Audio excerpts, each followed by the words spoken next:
Mas magkakaroon ng pagkakataon si Gon. Sige, susubukan ko yan!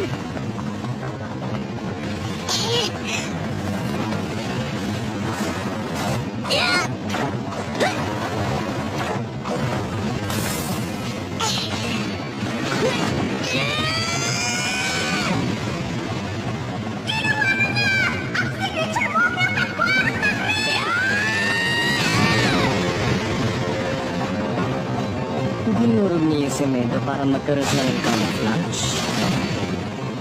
Nasaan na?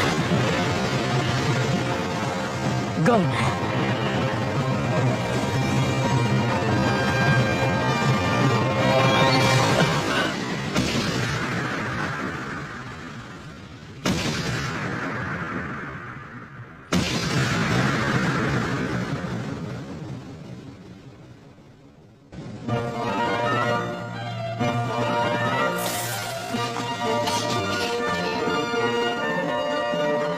Sa wakas, nakatama din si Gon ng suntok sa mukha ni Hisoka.